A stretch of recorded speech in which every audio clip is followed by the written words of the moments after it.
اب اس کے بعد اس سورہ مبارکہ میں یہ بڑا عجیب مقام ہے اس اعتبار سے قرآن کا. عجیب کے معنی کیا ہے؟ دل لبھانے والا، حسین. یہاں اللہ کے تقوی کا جو مقام اور مرتبہ واضح کیا جا رہا ہے اللہ کی نگاہ میں، اگر واقعتاً حقیقی تقوی ہے، صحیح تقوی ہے، قلب کا تقوی ہے. جیسے کہ حضور فرماتے تھے اپنے دست مبارک سے 3 مرتبہ آپ نے اشارہ کیا اپنے سیرہ مبارک کی طرف. التقوی ہا ہونا، التقوی ہا ہونا، التقوی ہا. تقوی یہاں ہوتا ہے. دل میں تقوی ہے تو تقوی ہے.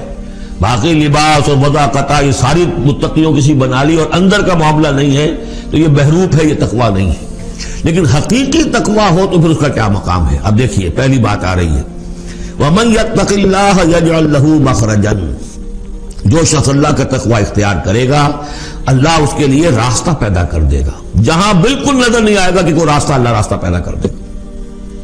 بالکل نظر نہیں آ رہا تھا موسیٰ کے ساتھیوں کو کہ اب کیسے بچیں گے، نیچے لشکر آگے، آگے سمندر ہے، اللہ نے راستہ پیدا کیا. خود حضرت ابو بکر کا جو حال ہو گیا تھا کہ حضور اگر انہوں نے ذرا بھی دیکھ لیا نیچے اپنے قدموں کی طرف بھی نگاہ ڈالی تو ہم نظر آ جائیں گے. آپ نے فرمایا لا تحزن ان اللہ معنا، راستہ نکالتا اللہ. پھر حضور گئے طائف، لیکن وہاں سے خالی ہاتھ آئے. مدینے میں اللہ نے خود ہی کھڑکی کھول دی، 6 آدمی ایمان لے آئے. آپ گئے ہی نہیں اور وہاں انقلاب بھی آ گیا. عظیم. اس اعتبار سے اللہ مخرج پیدا کرتا ہے. تم صحیح طریقے پر چلتے رہو، تقوی اختیار کرو، صحیح راستے پر جد و جہد کرو. یہ کام اللہ پر چھوڑو. کب اسے منظور ہے اس کا کامیاب ہونا؟ جب ہوگا وہ راستہ ایسا کھولنے کا کہ تمہیں گمان بھی نہیں ہوگا. وَيَرْزُقْهُ مِنْ حَيْثُ لَا يَحْتَسِبُ، اور اسے رزق دے گا وہاں سے جہاں سے اسے گمان بھی نہیں ہوگا. اقامت دین کی جد و جہد ہو، غلبہ دین کی جد و جہد ہو، اپنے آپ کو ان صلاتی و نسکی و محیایا و مماتی اس کا فیصلہ کرنا ہو تو سب سے بڑی رکاوٹ آتی کھائیں گے کیا؟ تو اللہ تو کہتا ہے راضی میں ہوں. ہے ایمان اور یقین اس پر، کر کے دیکھو تو صحیح، اس پر اعتماد تو کرو.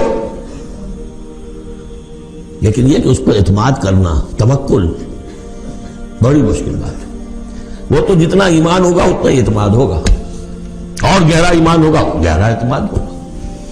وَمَن يَتَّقِ اللَّهَ يَجْعَلْ لَهُ مَخْرَجًا وَيَرْزُقْهُ مِنْ حَيْثُ لَا يَحْتَسِبُ وَمَن يَتَوَكَّلْ عَلَى اللَّهِ فَهُوَ حَسْبُهُ.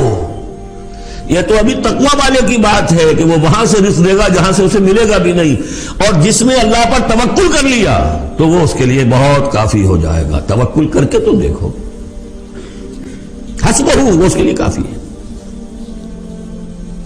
یہاں تک فرمایا ہے حدیث قدسی میں، حدیث میں من کان فی حاجت اخیہ کان اللہ فی حاجتہ.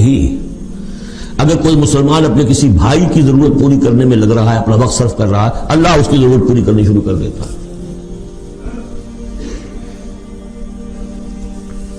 فکر ماں در کار ماں ہزار ماں، کار ساز ماں بے فکر کار ماں. یہ فارسی شاعری کے اندر یہ دینی حقائق ہے. کار ساز ماں بے فکر کار ماں، میرا کارساز میرے کاموں کی فکر کر رہا ہے، میں نے اپنے آپ کو اس کے کام کے لیے لگا دیا.